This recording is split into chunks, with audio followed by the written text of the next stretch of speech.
이보다 재밌는 철학은 없다. 우리 삶에 울림을 주는 이야기들을 깔깔깔 웃으면서 유쾌하게 들어봅니다. 철 들지 않은 어른들의 인생 학교 박구용 왔구용. 시작한 거예요? 시작했어요. 자, 오늘따라 더 젊어 보이는 분입니다. 전남대학교 철학과 박구용 교수님입니다. 안녕하세요. 안녕하세요. 네, 반갑습니다. 오늘따라 더 젊어 보이는 게 보인다. 아니라 젊은 거예요. 사실에 대한 적시. 그렇죠. 젊은 네. 건 사실에 대한 적시. 네. 아니, 이렇게 표현한 건 이유가 있는 게 얼마 전부터 만 나이가 시행됐잖아요. 아, 그래요? 네, 만 나이가 시행돼서 물론 뭐 숫자에 연연해 하자 이런 건 아니지만 그래도 나이 표기되는 숫자가 뭐 하나가 됐든 두 개가 됐든 줄어드는 건 나쁘진 않으니까. 예. 네, 그 차원에서 왜냐하면 저는 30대거든요. 아하. 그래서 그래. 만으로 하면? 예. 너무 구질구질한가? 그 어떻게 그 3자의 끈을 부여잡고 싶더라고요, 저는. 예. 왜 그렇지? 글쎄요. 네. 시간에 대한 소중함? 아, 그런가요? 숫자로도 확인받고 싶어 하는 것 같은 그런 느낌일 수도 있고. 시간이 진짜 소중하면 그런 연령주의에서 벗어나야 되죠. 아니, 연령주의랑은 조금 다른 건데 제가 말씀드리는 네, 거는 네. 그냥 뭔가가 그래요. 아무튼. 뭐 그러니까 그렇습니다. 숫자로 환원될 수 없는 세계. 그 이야기 네. 한 몇 주 있다 해주실 거로 알고 있습니다. 네, 네. 예, 숫자로 환원될 수 없는 세계에 대한 이야기. 그래도 만 30대는 아직 좋다. 행복하다. 아니 근데 이제 궁금해지더라고요. 교수님의 만 39의 모습은 어땠을까? 글쎄요. 저는 기억은 나십니까? 나죠. 나는데 왜냐하면 그때 사람들은 생각을 좀 하잖아요. 20대, 30대 넘어갈 때, 10대, 20대 넘어갈 때, 30대, 40대 넘어갈 때 생각을 많이 하는데 30대가 됐을 때가 가장 저한테는 컸던 것 같아요. 30대가 됐을 때쯤 뭔가 내가 내 삶에 뭔가 책임져야 될 일이 너무 많아진다는 느낌이 있었어요. 책임져야 할 게 많아지는 것 같아요. 그게 주변에서 그렇게 밀려오는 느낌? 내 의지와 상관없이요? 그러니까 저는 막내였기 때문에 대체적으로 뭔 책임을 누가 부여한다는 그런 의식이 거의 없었어요. 살면서. 그러니까 편안하게 산 거죠. 그러니까 너는 뭐 해야 돼 이런 게 없었어요. 그러니까 가정에서도 예를 들자면 뭔가 예를 들어서 가족들이 모이면 청소를 누가 해야 된다. 뭐 마당은 누가 쓸어야 된다. 또는 뭐 어떤 의뢰를 해야 된다. 이렇게 있잖아요. 그럴 때 나는 항상 예외였어요. 특혜라고 하죠. 뭔가 관심을 안 주는 거예요. 저한테. 예. 제가 뭘 하든 아무도 관심을 안 갖는 거예요. 제가 뭘 하든. 그 이제 첫째, 둘째, 셋째, 넷째 입장에서 보면 그렇지. 쟤는 왜 이렇게 특혜를 누리는 거야? 아예 관심이 없는 거예요. 저한테는. 그래요? 쟤는 뭔가 그러니까 뭔가 예외적인 예. 그랬거든요. 근데 30대 넘어갈 때 그런 느낌이 있었고 그래서 굉장히 그때 세상이 내가 생각하는 거하고 다르네 하는 관계가에 대한 새로운 인식이 생겨났어요. 그때 30대 막 됐을 때 그랬던 것 같아요. 그 교수의 삶에서는 어때요? 30대 아니면 사회적인 활동 이런 측면에서 봤을 때 30대에서 40대 넘어가는 그 지점에는 그렇죠. 그때는 이제 지금 저작문화도 중요한 문제일 것 같은데 그러니까 제가 이제 30대의 중반에 교수가 됐어요. 일찍 교수가 되고 나서 이제 막 뭔가 그 사회적인 활동이 어느 정도 안착된 경우거든요. 30대, 40대 넘어갈 때 대체적으로. 물론 요즘은 이제 그렇지 않은 경우도 많지만 대부분의 사람들에게 30대, 40대는 직업적으로 또는 자기 활동 범위 이런 게 어느 정도 틀이 생긴 때예요. 예. 그러면 그때 뭐가 생겨야 돼요? 그에 대한 의심, 회의, 가능성. 그로부터 그것에 대한 의심이 당연히 생기는 나이죠. 네. 그래서 내가 하고 있는 일 이것으로 내 삶의 중요한 부분을 채워도 되나? 채울 수 있나? 채워지는 게 맞나? 라고 하는 의심이 드는 나이죠. 네. 그 의심조차도 네. 내가 하는 행위니까 의미가 있는데 하고 싶어도 내몰리는 사람들도 많다. 그렇죠. 당연히 그렇죠. 네. 아니 대부분의 사람들이 그렇죠. 사실은. 왜냐하면 자기가 하고 있는 일에 특히 자부심을 가지고 할수록 자부심을 가지고 일을 하는데 그게 내가 원하는 방식대로 자부심을 유지하면서 하기 어려운 상황이 밀려오거든요. 예. 특히 이제 그 나이 때가 그래요. 이제 40대가 되면 내가 가졌던 자부심을 내가 지켜나가면서 직업생활을 하기가 굉장히 어려워져요. 굉장히 어려워져요. 더 암울한 얘기 아닙니까, 그러면? 예, 그러니까 그때 그렇게 많은 사람이 좌절하죠. 왜냐하면 아주 쉬운 말로 하면 내가 속한 이 직업 공동체가 약간의 위기가 있을 수도 있고 또 직업 공동체가 위기가 오지 않는다 하더라도 내가 그 안에서 이 직업 공동체 책임을 져야 되는 나이가 된단 말이에요. 그렇죠. 관리자급으로 관리자급 올라간다거나. 올라가니까. 예. 그러면서 오는 부담감. 그리고 또 이제 그게 관리자급이 안 됐을 때는 더 많은 또 좌절. 생각들이 예. 있죠. 그러니까 그 나이 때가 그런 거예요. 안정된 어떤 직업에 어떤 숙련된 직업에 이르렀지만 그만큼 책임도 많아지고 불안도 커지는 그런 최 장군이 그런 시점이라고 봐야 되겠죠. 네. 네. 아니 저만 그런 거 아니고 청취자 질문이 좀 있어서 네. 0415번님이 불안이 저희가 몇 주 이제 다뤘잖아요. 네. 열등감에서 온다는 말이 너무 놀랐어요. 과거의 기억, 자라온 환경들이 저의 불안이 되었던 거군요. 지금껏 그냥 저는 제가 예민한 걸로만 알고 있었어요. 교수님 깨달음을 주셔서 감사합니다. 주신 분도 있어요. 네. 예. 예민한 건 좋은 건데요. 예민한 게 나쁜 건 아니에요. 근데 네. 한 가지 알 필요가 있어요. 어떤 사람은 나는 예민하다고 하는데요. 모든 분야에서 예민한 사람은 없어요. 그러면 죽어요, 사람은. 그러니까 모든 분야에 예민한 게 사람은 없어요. 어떤 특정 분야에 예민한 거죠. 그러니까 어떤 특정 분야에 예민하면 다른 쪽은 둔감해야 돼요. 그게 다 조화를 이루어 사는 거거든요. 네. 예를 들어서 아주 간단히 말하면 내가 보이는 외모에 예민하다 쳐봐요. 사람들이 나에 대해 내 바깥에 나를 봤을 때 외모를 보는 것에 내가 예민해. 첫 번째 나 인상을 보고 사람들이 평가하는 것에 예민해. 그런 사람은 내 외모에 아주 예민하게 신경 쓰겠죠. 좋은 거잖아요. 그런데 그렇게 예민하게 신경 쓰다 보면 뭘 신경 쓰면 안 되죠? 뭐 다른 걸 신경 쓰면 예를 들면 내 책상을 깨끗하게 정리하는 내 책상까지도 그렇게 예민하게 정리하면 힘들다는 거죠. 그렇죠. 하나는 포기해야 되죠. 피곤한 삶이라는 그렇죠. 거. 그러니까 대부분 아름다운 외모를 아주 예쁘게 치장하고 다니는 분의 집 주변은 아주 더러울 것이다. 이렇게 생각해야 된다는 거죠. 네, 그게 상식이에요. 저보고 얘기하시는 거예요. 지금. 제 화장대를 지금 보고 오신 것 같은 그런 느낌적인 느낌이네요. 그래요? 지금 만약에 최 장군이 지금 정도의 말하자면 자기를 뭐랄까 화장 또는 외모 이런 걸 신경 쓴다. 그러면 화장대 주변은 아주 더럽다고 봐야겠죠. 그래야 최 장군이 건강한 거예요. 지금 당장 저기 여기에 스튜디오가 12층이거든요. 네. 11층 제 사무실만 가보셔도 제 책상을 바로 찾을 수 있을 거예요. 이거 최 장군 책상이구나. 그렇죠. 바로 그렇습니다. 완벽할 수 없으니까요. 그렇죠. 아니 완벽한 게 아니라 너무 모든 분야에 예민하면 죽는다니까 사람이. 교수님이 그래서 교수님 연구실도 꽤나 너저분한 걸로. 사람들이 놀래요. 와서 왜 이렇게 깨끗하냐고. 아니 제가 이렇게 뭐 강의 같은 거 연구실에서 많이 하시고 얼마 전에 TV 촬영도 거기서 하신 것 같더만요. 보면서 아유 진짜 저 정리 좀 하지. 그러니까 제가 놀라운 게 제 연구실에 와서 그러니까 뭔가 이제 평가를 하려고 하잖아요. 내 연구실 환경에 대해서 평가하면 극단적으로 두 가지인 것 같아요. 뭐 어떤 거요? 교수님 좀 정리 좀 하시면 안 돼요? 이런 친구들이 있어요. 이건 대개는 저하고 가까운 제자들이 그런 말을 많이 해요. 막 자기가 정리해주고 싶은 충동이 있는 거죠. 그런데 그렇지 않은 잠깐 온 분들은 다 깨끗하다고요? 너무 깨끗하다는 거지.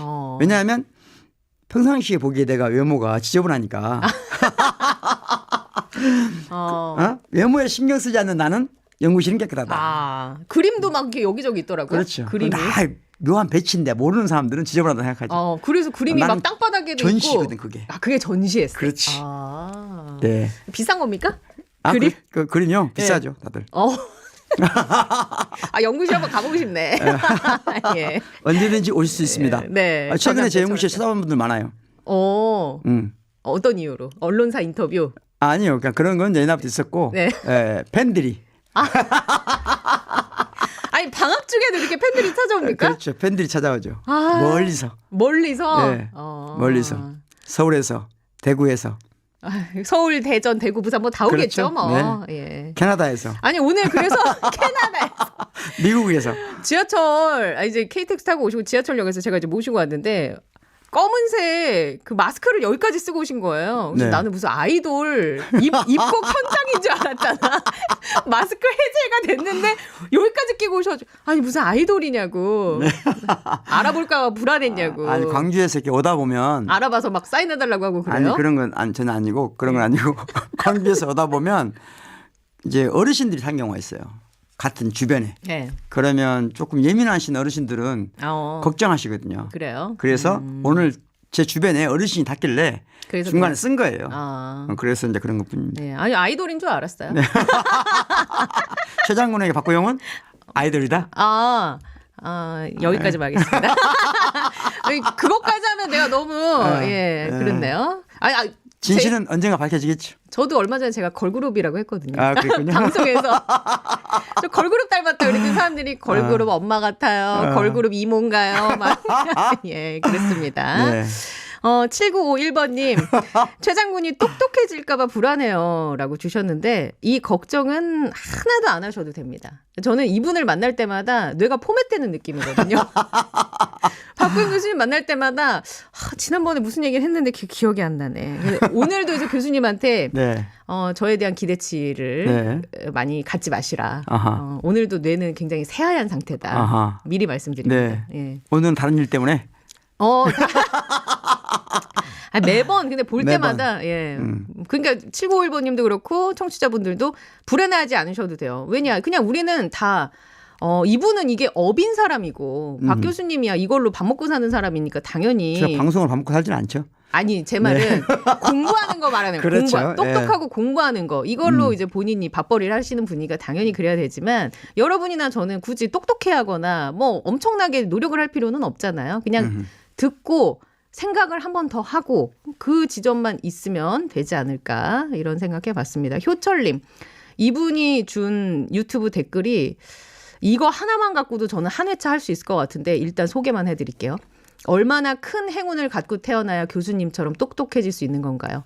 지금 제가 누릴 수 있는 행운은 박구용, 왁구용을 빠지지 않고 듣는 것이 전부입니다. 영광입니다. 네. 예.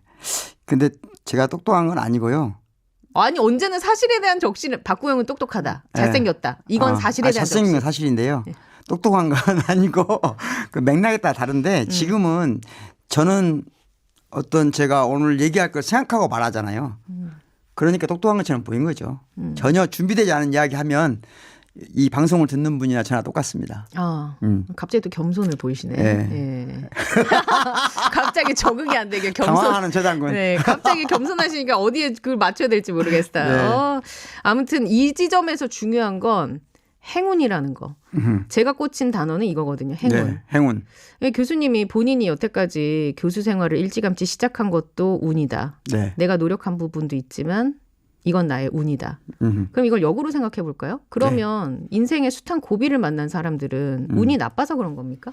그렇죠. 많은 경우. 근데 그게 운이 나쁘다는 건 자기 책임이 없다는 거예요. 다른 말로 하면. 다른 말로 하면 내일 다시 또 운이 올 수 있다는 얘기죠. 그럴 수 있을까요? 네. 단정지어서 얘기할 수 있어요? 네, 그러면. 저는 잘 모르겠습니다. 원래 이제 그 주역이란 게 있잖아요. 주역. 중국에. 주역 대부분 아실 건데 주역이라고 하는 것은 이제 그 일종의 동양에서 유불도가 있잖아요. 유교, 불교, 도교. 그런데 불교나 도교는 굉장히 심도 깊은 철학이 있어요. 형이상학이 있고 그리고 세계관이 있고 그런데 원래 유교는 그런 쪽이 약하거든요. 그 약한 걸 보완하기 위해서 주역이라고 하는 것이 하나의 새로운 유교적 형이사학 체계가 성립된 거거든요. 그런데 유교적 형이사학의 핵심이라고 할 수 있는 주역의 이론을 아주 간단히 얘기하면 주역이라는 게 그거잖아요. 운세잖아요. 네. 그 주역의 전문가들의 최고의 전문가한테 들은 학습한 바로 제가 간단히 말을 들으면 주역의 핵심은 오르막길이 있으면 내리막길이 있고 내리막길이 있으면 오르막길이 있다는 거예요. 이게 근데 인생 시기와 잘 맞물려서 불운이 찾아오고 운이 찾아오고 하면 좋은데 내가 어찌할 수 없는 시점에 찾아온 불운은 평생을 좌지우지하는 시대란 말이에요. 그게 문제인 거예요. 제가 봤을 때는. 그러면 그 사람의 인생이 예를 들어서 생후 뭐 1개월부터 20년까지의 운이 안 좋았어요. 그러면 그거 운이라고 받아들였다 쳐요. 안 좋았어. 근데 20년의 인생이 앞으로 80을 좌우하는 그런 세상이라고 치면 그 20년의 인생의 불운을 너는 운이 안 좋았으니까 운이 좋아질 거야 라고 치부하기에는 그 사람이 살아갈 80년이 나는 너무 잔인하다고 생각하는 거죠. 일단 운을 그렇게 20년, 30년, 막 80년 이렇게 나누는 것은 운에 대한 제가 보기엔 잘못된 이해예요. 그것은 운을 핑계로 뭔가 세상에 대한 안갚음을 지금 토로하는 거고요. 운을 좀 잘게 쪼갤 필요가 있어요. 운을 잘게 쪼개는 거고 잘게 쪼개진 운을 연결시키는 게 나의 의지죠. 네. 나의 능력이고 나의 뭔가 행위죠. 예. 그러니까 중요한 건 적어도 운은 순간순간 왔다 사라지는 거예요. 그걸 봐야지. 길게 연결된 보지 걸 보면 마라. 안 돼요. 예, 연결은 내가 시키는 거죠. 그래요? 내가 시킨다고 봐야죠. 그러면 알겠습니다. 이 네. 부분 뭐 나중에 한번 우리가 다룰 네. 시간 있으면 좀 더 얘기 좀 나눠봤으면 더 심도 좋겠어요. 있게. 심도 예, 있게. 그래요. 좋죠. 할 얘기가 운, 운, 행운, 행운. 네, 행복 같이 연결시킬 수 있죠. 있어요? 그럼요, 당연하죠. 철학적으로? 네, 그럼. 예. 제 책에 나와 있습니다. 책 어디에 나와 있습니까? 네? 행복에 대해서 자유의 폭력. 자유의 폭력. 네. 알겠습니다. 기대하겠습니다. 자, 오늘 7월 첫 주인데요. 제가 박구영 교수님한테 요청을 드렸어요. 이번 회차에는 책으로 철학하기를 한번 해봤으면 좋겠다. 왜 제가 책으로 철학하자고 했을까요? 글쎄요. 왜 갑자기 최 장군이 뜬금없이. 네. 갑자기 이 요청을 딱 받았을 때 그런 생각이 들었어요. 지금까지 나한테 강의 드는 게 좀 질렸나? 조금 지겨웠나? 그렇게 생각하셨어요? 아니 그렇게 생각할 뻔했죠. 할 뻔했다고. 네. 크게 두 가지 이유만 좀 얘기를 드릴게요. 하나는 개인적인 이유, 하나는 사회적인 이유를 이렇게 좀 쪼개볼 수 있을 것 같은데 오늘은 이거 얘기하다가 다 끝나겠네요. 책으로 철학하기를 왜 네. 하고자 했느냐. 근데 제 얘기가 좀 많더라도 여러분 이해해 주세요. 왜냐하면 그만큼 제가 의미 부여를 한 시간이기 때문에 충분히 상황 설명을 하고 좋아요. 예, 그래야 여러분께서 같이 저희랑 호흡을 할 수 있지 않을까 생각합니다. 앞으로 오랫동안 책 읽기를 할 거니까. 네. 왜 책 읽기 하는지. 왜 책 읽기를 해야 되는지. 네. 일단 첫 번째 개인적인 이유는 제가 이제 어렸을 적에 저희 집이 잘 살지 못했어요. 그래서 이제 저는 중학교 2학년 때 피자집 전단지 알바를 했었어요. 이게 전단지 붙이고 다니는 알바를 했었어요. 근데 시장군 그냥 막 부티가 흐르는데. 그렇게 보셨죠? 네, 전혀 그렇지 않아요. 예를 들어 뭐 금수저잖아요. 네. 이제 교수님은 저는 한 동수저 정도 되려나? 그럼 됐네. 네. 그래서 중학교 2학년 때 그 피자집 전단지 알바를 하면 그거 알고 계세요? 그러면 누구는 이래요. 전단지를 이렇게 배부를 받아요. 그럼 그거 어디다 버리고 다 붙였다고 하면 되는 거 아니야? 그러면 일단 시간 어디서 적당히 때우고 그러면 안 됩니다. 왜? 이 전단지를 붙인 날 전화 콜수가 늘게 돼 있거든요. 네. 그 늘지 않으면 이걸 안 붙였다는 뜻이기 때문에 돈을 못 받아요. 진짜? 무슨 얘기인지 알죠? 그러니까 이거 붙여서 콜수가 늘어야 그 돈을 받을 수 있는 거예요. 그래서 저는 여기 상암동 앞에도 가면 뭐 필라테스, 음식점 뭐 이런 거 전단지 주는 어르신들 되게 많아요. 네. 하나도 빠짐없이 다 받아요. 왜냐하면 그렇지 않으면 이 부스를 채워야 하는 이분들의 노동이 길어질 걸 알기 때문에 아무튼 뭐 이건 좀 딴소리긴 하지만 이제 그러면서 이제 저는 학업성적 학교에서 하는 공부만 그냥 챙기면서 어른들이 하지 말라는 거 진짜 많이 하면서 살았거든요. 집에 책이 많이 없었고 그런 환경이 아니다 보니까 책을 잘 접할 수가 없었어요. 학창 시절에. 그래서 약간 좀 정신 차리고 난 다음에 솔직히 교수님 같은 사람이 좀 부러웠어요. 집에 좀 책이 많았고 그런 분위기에서 자랐던 친구들이나 이렇게 보면 뭔가 좀 있어 보이잖아요. 있어 보여서. 대부분 가짜 책인데. 근데 뭐 어쨌거나 보이긴 있어 보이니까. 그래서 나도 좀 책을 읽고 싶은데 어디서부터 어떻게 읽어야 될지 모르겠는 거예요. 모르겠어요. 그럴 수 있죠. 그러니까 교과서야 그냥 시험 문제 나온다고 하니까 그 단락을 보면 교과서는 되고. 책이 아니죠. 네, 그렇게 하면 되는데 책을 어디서부터 내가 어떻게 봐야 되지? 그게 너무 막막하더라고요. 근데 이게 나만 그런 게 아닐 것이다. 지금 방송 듣고 계신 분 중에 초등학교만 나오신 분들도 있고요. 중학교만 나오신 분들도 있어요. 고등학교 뭐 나오신 분도 있고 얼마 전에 대학 교수님도 연결을 했어요. 그러니까 다 이 레인지가 달라요. 학업의 레인지가. 그래서 이제 그분들한테 이런 얘기 해주고 싶었어요. 나 초등학교만 나왔는데 나 책 읽고 싶은데 방법을 모르겠다. 중학교만 나왔는데 나 읽고 싶은데 모르겠다 하시는 분들 주눅 들지 말고 최 장군이랑 같이 읽어보자. 나도 모르고 여러분도 모르니까 박 교수님이 그나마 여기서 독서 짬밥이 굉장히 기니 한 40년을 갑자기 짬밥도 안 먹어보신 분이 독서 기간이 가장 기니 이분한테 우리가 한번 배워보자라고 말씀을 드려보고 싶었다. 그리고 이제 밥벌이 하시느라고 바쁘신 분들도 책을 가까이 하고 싶었지만 방법을 모르시는 분들한테 알려드리고 싶었다. 이 책을 함께 읽는 법에 대해서 하나 이제 그런 저의 개인적인 이유. 두 번째가 사회적인 이유예요. 사회적인 이유는 뭐냐면 방금 사회적인 얘기 하기 전에 최 장군이 저를 이 왁구용 초대할 때 제가 이 응한 박구용 이 프로그램에 하자고 했을 때 제가 하게 된 이유도 이 이유와 연관돼 있는데 사실은 저는 이제 철학 강의를 많이 하기 때문에 따로 이렇게 방송까지 할 생각은 없었거든요. 없었는데 최 장군 말이 왜 철학 강의는 모두가 들으면 안 되냐. 누구나 방송을 들었으면 좋겠다. 그래서 배움이 없는 사람, 철학이라는 글자를 한 번도 접해보지 않은 사람도 철학 강의를 들었으면 좋겠다. 그 말에 제가 설득돼서 온 거거든요. 같은 맥락이네요. 그렇죠. 네, 좋아요. 네. 울지 마시고. 근데 조금 걱정되네. 네, 약간. 울지 마시고. 네. 저를 보면 울음이 확 꺼져요. 네. 그리고 사회적인 이유는? 두 번째는 이제 사회적인 이유인데. 네. 내가 사회를 보는 거 같네. 제가 만약에 좀 뭐 하면 교수님이 진행 좀 해주세요. 저는 이제 지금 우리가 살고 있는 세상이 시간과 좋은 사이를 빼앗긴 세상이 아닐까 이렇게 규정을 하고 싶더라고요. 시간과 사이를 빼앗긴. 관계를 빼앗긴. 관계와 사이를 빼앗긴 세상이다. 이럴 때 우리가 스스로에게 해줄 수 있는 위로 방법이 책 읽기가 아닐까. 사이와 관계에 대한 얘기는 좀 차치하고라도 시간 제일 중요하다고 하셨잖아요. 인간에게 시간은 누구에게나 공평하고. 그렇죠. 근데 이 소중한 가치인 시간을 그 주체가 내가 되어야 되는데 그게 점점 타자로 이동하고 있다라는 생각이 들었어요. 그 이야기는 다시 얘기해서 이 시간을 내가 주체적으로 쓸 때 잠시나마 행복감을 느끼지 않습니까? 그렇죠. 내가 먹고 싶을 때 먹고 자고 싶을 때 자고 내가 뭔가를 하고 싶을 때 뭔가를 하고 만나고 싶을 때 만나고 싶을 때 헤어지고 만나고 싶을 때 헤어지고. 그렇죠. 네.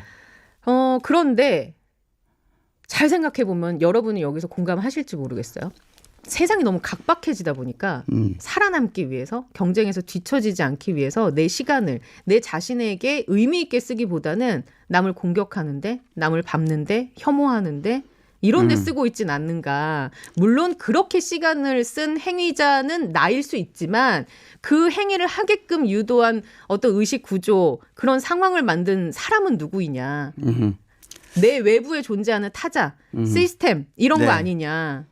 그런 얘기를 좀 더 쉽게 해보면 이제 조금 어려웠어요? 어렵죠. 지금 들은 분들은 어려울 것 같아요. 좀 쉽게 해보면 예를 들면 시간이 소중하다는 것은 방금 최 장군이 말씀하신 것처럼 내가 주도적으로 내 시간을 편성한다는 의미에서도 시간이 행복감을 느끼고 시간도 중요하지만 이 말은 지금까지 내가 편성해 온 시간도 중요한 거잖아요. 다른 말로 하면 내가 한 공간, 예를 가족이라든가 또는 학교라든가 또는 직장에서 누구와 관계를 맺어왔단 말이에요. 어떤 방식으로. 그 안에는 여러 가지 사연이 있겠죠. 그러나 어쨌든 서로 관계를 맺어오고 서로 어떤 이 분위기를 만들고 그러면서 소중한 시간들이 축적되잖아요.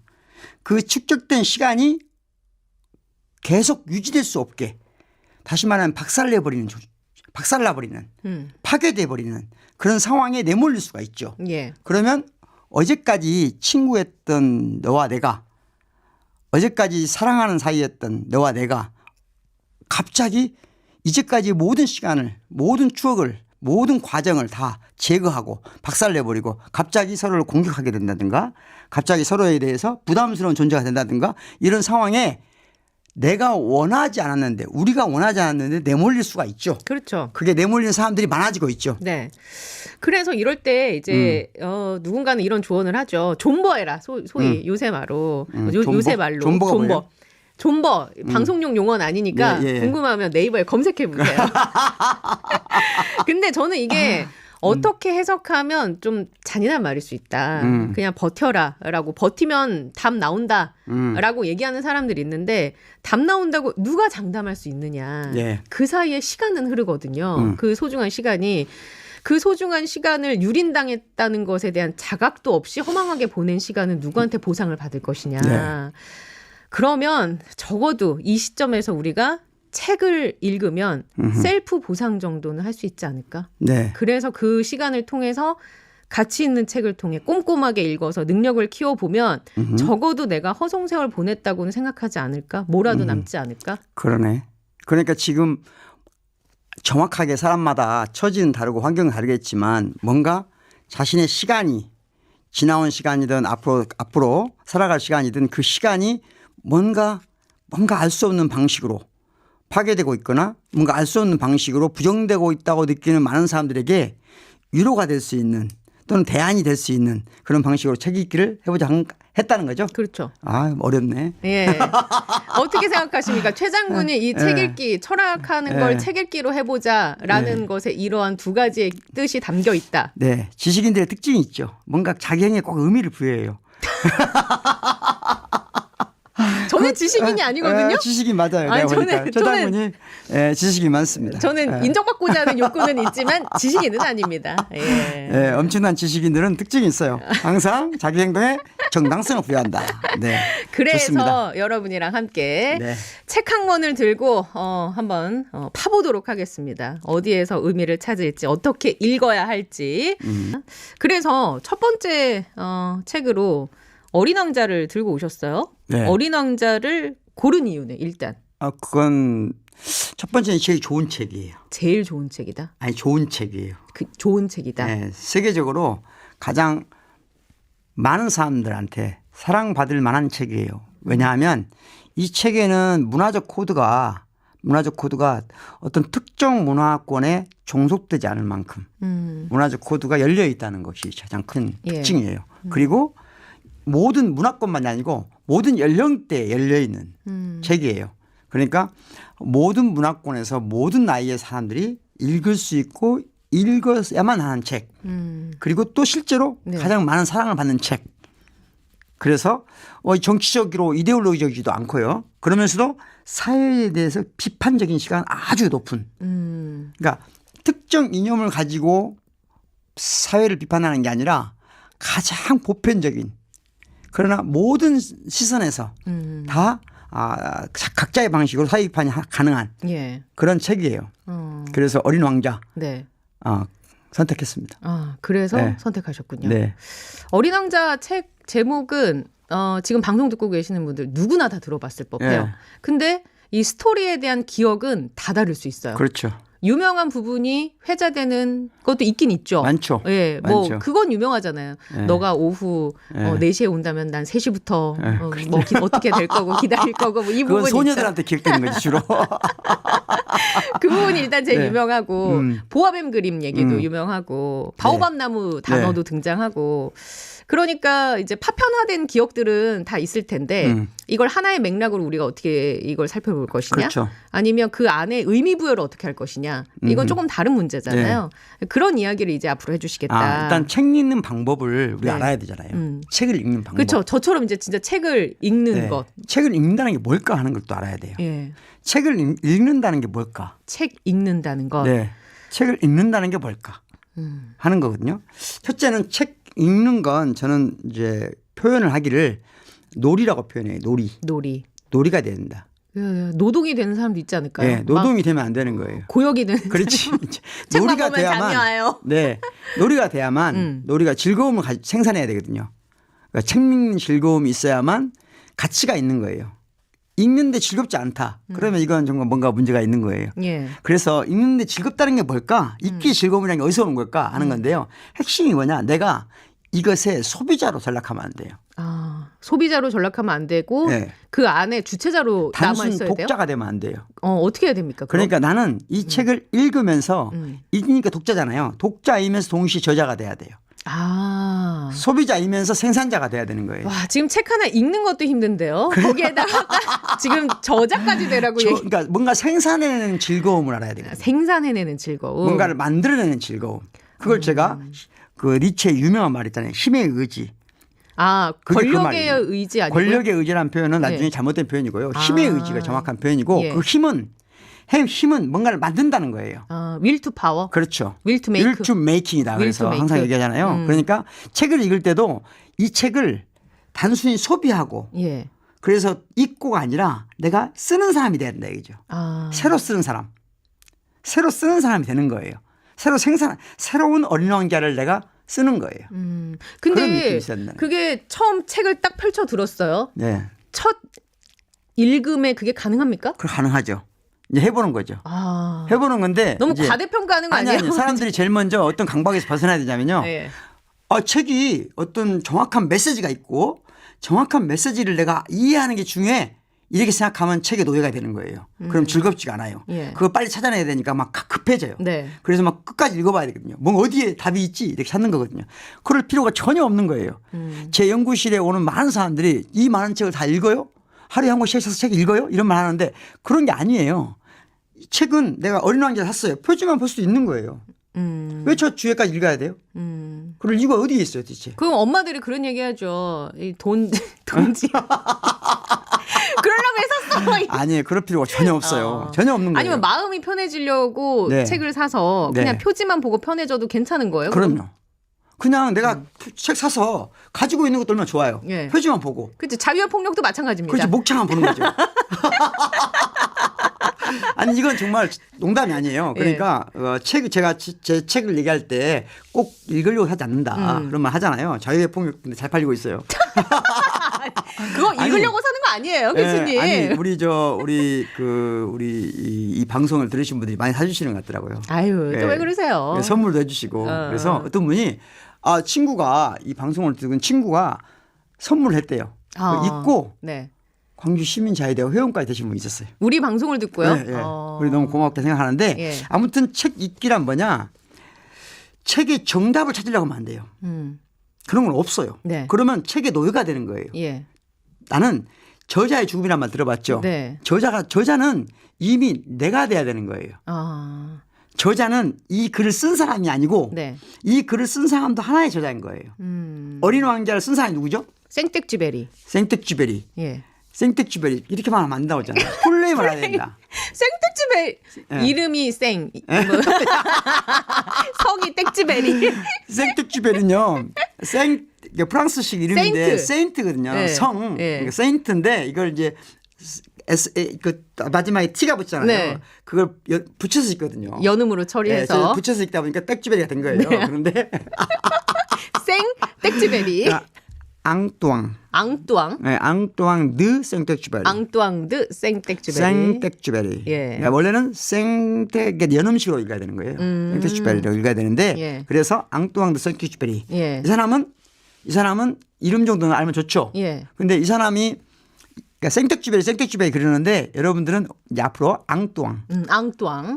앙뚜앙의 어린 왕자. 네, 앙뚜앙 이름이거든요. 네, 앙뚜앙 드 생텍쥐베리. 앙뚜앙 드 생텍쥐베리. 그러니까 그 사람이 쓴 책이고 이 사람은 잘 알다시피 조종사였어요. 비행기 조종사. 비행기 조종사였고 그리고 실제는 이 어린 왕자 책을 쓰고 출판되고 나서 어딘가에서 사라졌어요. 예, 비행기 타고 발견되지 갔다가. 않고. 발견되지 않았고. 예. 네, 그래서 전설처럼 살다 간 분인데 이분이 쓴 이 책의 저자이기도 하지만 내가 이 책을 손에 쥐는 순간 나도 이 책의 저자가 되겠다는 생각을 해야 된다.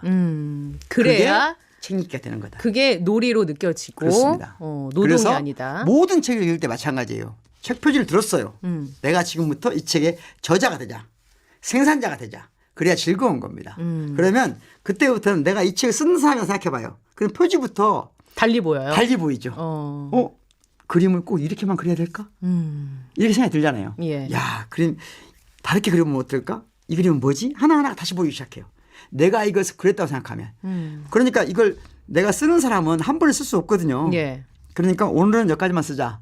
내일은 여기까지만 쓰자. 그런데 쓰는 사람은 어떤 특징이 있어요? 저는 이제 오랫동안 칼럼을 썼거든요. 예.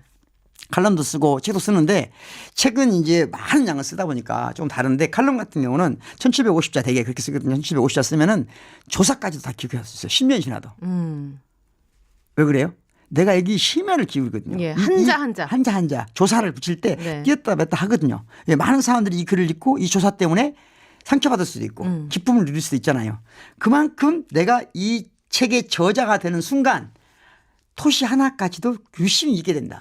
교수님의 칼럼을 제가 다 읽었지 않습니까? 아, 그렇습니까? 다 읽었는데 네. 교수님의 문장의 특성이 짧아요. 그렇죠. 근데 힘이 있어요. 그렇지. 그게 그래서 제가 좋아합니다. 갑자기 뭐 힘이 들어가네. 네. 그래서 박고영 교수님을 꼭 모셔야겠다라고 생각한 그랬군요. 이유 중에 하나. 제가 학생들한테 글쓰기 지도를 하거든요. 어제도 이제 기말고사 끝날 때 제가 학생들한테 한 가지 제안을 해줘요. 서비스인데 내 전공 수업을 들은 모든 학생에게 죽을 때까지 내가 살아있을 때까지 내가 살아있을 때까지 자기 글에 대해서 피드백을 받고 싶으면 언제든지 와라. 그러면 안 올 거라고 생각하거든요, 나는. 근데 많은 학생들이 와요? 오늘 학생들 있죠. 그거 안 해줄 수 없잖아. 이 뱉어놓은 게 있으니까. 그렇지. 네, 어제도 그런 학생이 있었는데 근데 특징이 그래요. 되게 그래도 글을 잘 쓴 학생들이 꼭 와요. 안 그랬으면 좋겠는데 글을 이미 잘 쓴 학생들이 와요. 네. 그러면 이제 한 문장 한 문장씩 분석해 주거든요. 네. 그러면 제일 많은 경우가 뭐냐면 어제 학생 경우는 첫 번째 문장을 한 문장을 내가 4문장으로 쪼개준 거예요. 아. 그게 돼야 되거든요. 그게 돼야 되고 그거에서 저는 이제 말을 하는 사람이잖아요. 네. 글을 그렇게 쓰는 사람은 말을 할 때도 어떤 특성이 있냐면 주어 동사가 일치합니다. 네, 그렇죠. 그러면 우리 매력적으로 들리죠. 우리 최장군도 학생을 가르치는 사람이라 정확히 알고 계신 거예요. 주어 동사 일치가 굉장히 중요한데 네, 그렇죠. 대부분의 사람들과 얘기하면 그 주어 동사 일치가 안 되는 경우가 허다하다. 네, 흔들리죠. 예. 주술 관계가 흔들리면 망하는 겁니다. 중간에 이그 저 뭐 네, 그렇죠. 이런 단어들이 많이 들어가면 전 그런 단어 쓰는 거 별로 안 좋아하거든요. 네. 근데 아무튼 대다수가 많이 쓰긴 해요. 네, 사실은 네. 접속사도 안 쓰도록 저는 가르쳐요. 그리고 그러나도 없이도 문장이 돼야 좋은 맞아. 문장이다. 가능하면. 예. 네.